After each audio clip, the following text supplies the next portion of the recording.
It's the L button. Oh, it better be the L button. Because it's the L button. It's a little silly. That's why it's not playing. That's not it.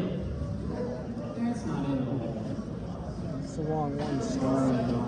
Here we are. There we are. Yippee!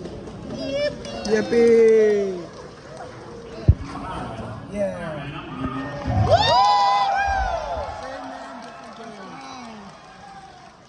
Hey y'all. Scott's here! I should be more specific. You don't want to get me confused with any of the other hey-only Scotts around here. Lots of people are named Scott. For example.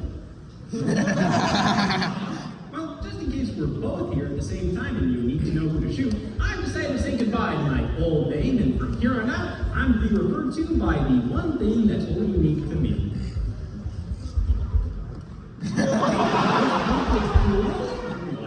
But the medium is old and broad as video games. We're always bound to have this issue. My favorite video game is titled Football.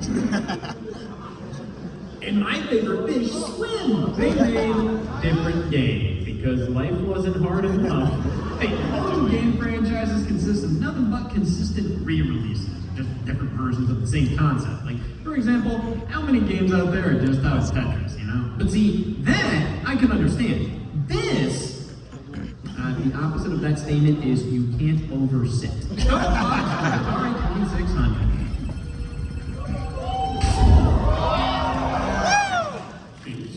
Lines? That's Star Fox! Yeah! Funny little novelty out 10 years before Nintendo's Star Fox debuted.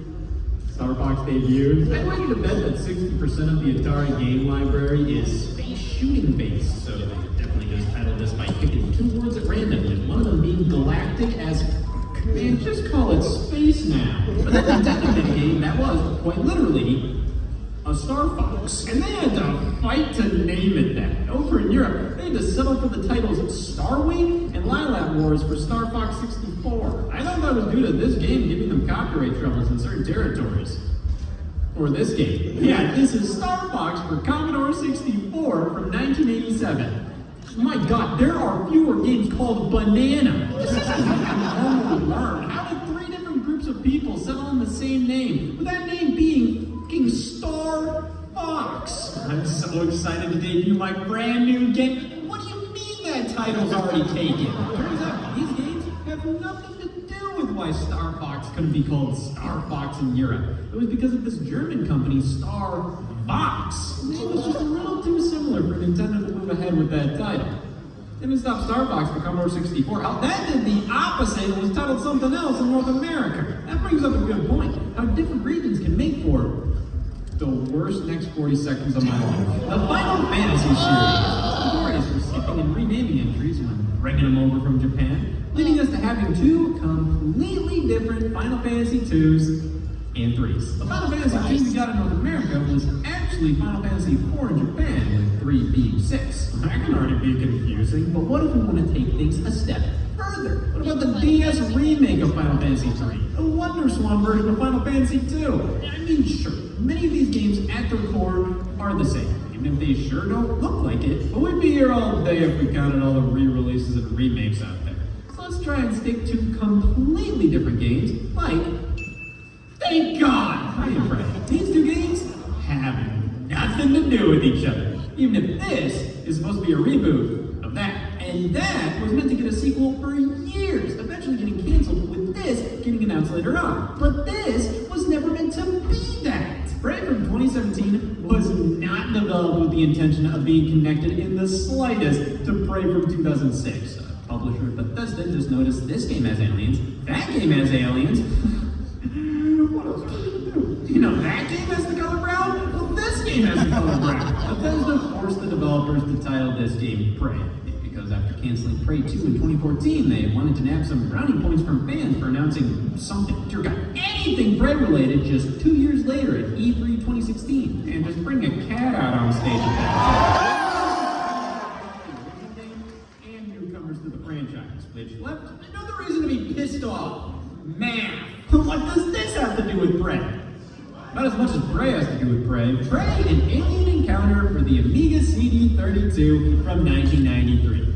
Sure, we have a subtitle here, but is that really going to stop you from just calling it Prey? 3 products, 2 of which from the same franchise, all called Prey, all involving aliens, all in first person, with nothing to do with each other. And you know what? What are you doing the rest of the day?